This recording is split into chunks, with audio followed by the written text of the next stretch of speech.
Kendrick Lamar's Euphoria didn't just hit, it detonated. What began as another chapter in the Drake vs. Kendrick saga quickly evolved into one of the most dissected diss tracks in modern rap history. And while the song's first half set the stage with surgical precision, it's the second section, the infamous mocking flow sequence where Kendrick completely dismantled Drake's image, persona, and entire sense of identity. This is the part where he stopped being subtle and went for the throat. The cadence shifts, the tone tightens, and suddenly Kendrick becomes something more than a rival. He becomes a mirror, reflecting every weakness Drake has tried to hide behind charm, money, and global fame. Fans have called it the moment Drake lost the war for good, and for good reason. This section of Euphoria isn't just lyrical warfare. It's performance art. Kendrick starts by adopting Drake's cadence, mimicking his melodic delivery and his overconfident swagger. The tone is mocking but methodical. It's as if Kendrick studied Drake's every hit, every interview, every viral clip and condensed his entire persona into an exaggerated imitation. Then he flips it back on him, exposing the emptiness beneath the style. When Kendrick spits, "You not a rap artist, you a scam artist." He's not just throwing shade.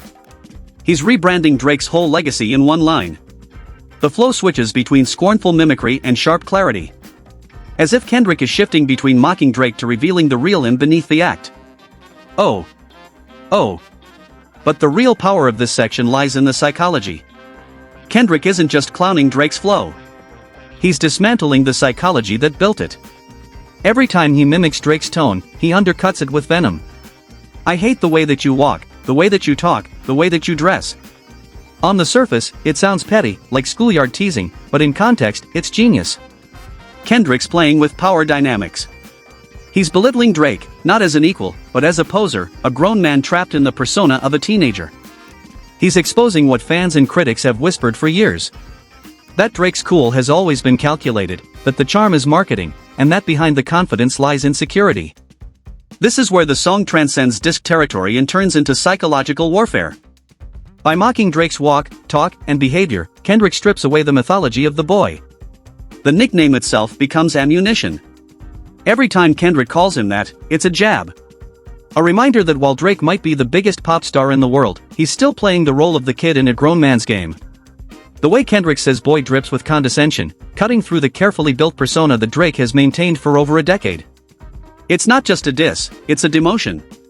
Kendrick's not fighting Drake as an equal opponent. He's schooling him like an elder teaching a fraud a hard lesson about authenticity. And that's what makes this section of Euphoria so devastating. It's not about bars for shock value. It's about stripping an empire down to its bones. Kendrick takes every element of Drake's identity, the charm, the confidence, the image of emotional depth, and reveals it as performance. What's left is a hollow shell, a boy acting out a role he doesn't fully own. It's lyrical annihilation delivered with surgical restraint. And it's why this part of Euphoria has become the centerpiece of one of the most dominant rap takedowns of the decade. Once Kendrick transitions from calm dissection to pure mockery, the record takes on a theatrical quality that few diss tracks have ever achieved. This isn't just a rapper throwing insults. It's a full character study. The way he slips in and out of Drake's voice using that melodic sing-song tone that defined Drake's pop dominance is chilling. It's a parody elevated to warfare. Kendrick isn't just mocking the sound, he's hijacking it. He takes Drake's own formula, emotional confession mixed with arrogance, and weaponizes it against him. When he says, "I don't like the way that you portray yourself as some kind of villain, boy. You're not thrilling." He's tearing apart the performative darkness that Drake has leaned into for years. It's as if Kendrick is saying, you can't play the bad guy if you were never built for the dirt. Every inflection feels intentional. Kendrick exaggerates Drake's vocal quirks, the sing-rapping, the self-aware size, the faux vulnerability until it becomes grotesque. It's uncomfortable because it's accurate. It's the rap equivalent of holding a mirror to someone's face and forcing them to see the version of themselves they pretend doesn't exist. And that's the brilliance. Kendrick doesn't have to invent an insult. He just exposes the one hiding in plain sight. He shows that Drake's biggest weakness isn't his music. It's the fact that everything about him feels rehearsed. Then comes one of the most devastating lines in the entire disc. "I'd rather die than be the type to fake a legacy." That's the heart of the attack. Kendrick's not just calling Drake fake. He's accusing him of building his entire empire on imitation. From ghostwriting allegations to cultural borrowing. Kendrick's suggesting that Drake's career is less about creation and more about curation. He's saying that Drake doesn't lead culture. He follows it, mimics it, and packages it for profit. This is the part where Kendrick moves from clowning to confrontation. He's not laughing anymore. He's disgusted. What makes this so effective is how controlled it all is. Kendrick never raises his voice. He doesn't need to shout. The calm delivery makes every bar sting harder, like a disappointed teacher dismantling a student's excuses. It's psychological domination disguised as composure. The precision is what makes it hurt. Fans called it surgical soul removal, and that's exactly what it feels like. But beyond the technical execution, this section also highlights the philosophical divide between Kendrick and Drake. Drake's entire artistry revolves around relatability, making listeners feel like he's one of them. Kendrick, on the other hand, moves like an observer, detached, analytical, and spiritually grounded. Euphoria makes the difference crystal clear. Kendrick's calling out Drake for confusing popularity with purpose. He's exposing the emptiness behind the brand. And when he mocks Drake's emotional persona, the lover boy act, he's not just clowning him for being soft. He's attacking the idea that vulnerability without accountability is genuine. At its core, this part of Euphoria isn't about hate. It's about hierarchy. Kendrick is establishing the difference between being famous and being respected, between being heard and being believed, between being a star and being an artist. Every bar is a declaration of dominance dressed as satire. Kendrick doesn't just say he's better. He proves it by embodying Drake's sound and still outperforming him at it. That's what makes it legendary. It's one thing to insult your opponent. It's another to outperform them using their own blueprint. By the time Kendrick reaches the peak of Euphoria's second section, the gloves are completely off. The tone shifts from parody to full-blown exposure. He's no longer mocking Drake. He's unmasking him. The repetition of "I hate the way that you" becomes hypnotic, almost ritualistic, like Kendrick is performing lyrical exorcism. Each line strips away another layer of Drake's identity until there's nothing left but the insecurity underneath. It's not about hatred. It's about clarity. Kendrick's dismantling the illusion of Drake's invincibility bar by bar, tone by tone. The brilliance of this part lies in how Kendrick turns small details into massive statements. The walk, talk, dress sequence might sound petty at first, but it's deliberate. He's weaponizing mockery to deconstruct image culture itself. In the era of branding and curated identities, Kendrick is reminding everyone that image means nothing without substance. It's the same technique used in classic battle rap. Degrade your opponent's confidence by attacking the foundation of their persona. The fact that Kendrick does this in such a deadpan methodical tone makes it even more chilling. Then he flips from ridicule to reflection, dropping one of the track's coldest moments. "You've been at the top so long you forgot what real feels like." It's a direct commentary on fame's erosion of authenticity. Kendrick's not just saying Drake's fake. He's suggesting he's lost himself in the process.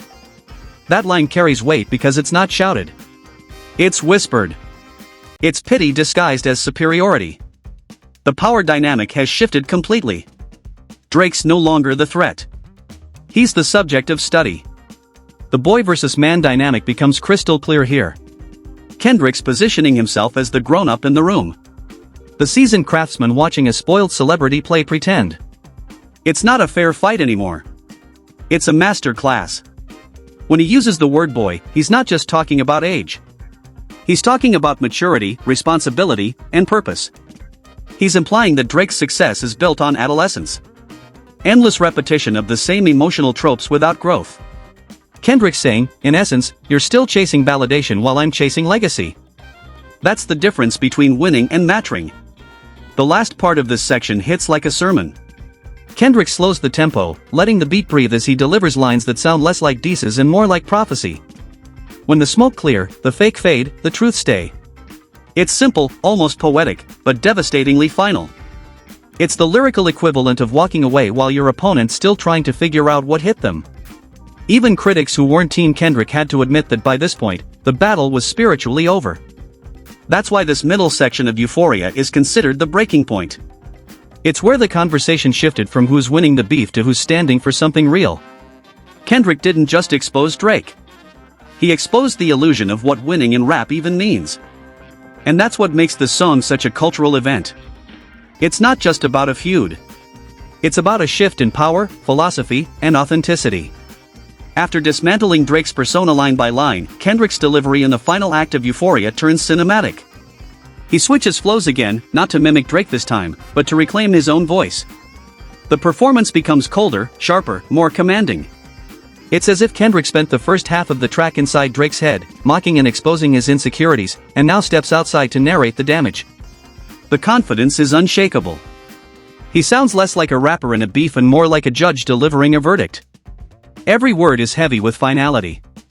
This section is also where Kendrick redefines us what cooking means in rap beef. He's not just clowning Drake. He's cooking him in layers culturally, musically, spiritually. When he drops lines about fake accents and borrowed culture, he's calling out something deeper than just artistry. He's addressing Drake's pattern of cultural appropriation, the way he's built his career by adopting other sounds and identities for commercial gain.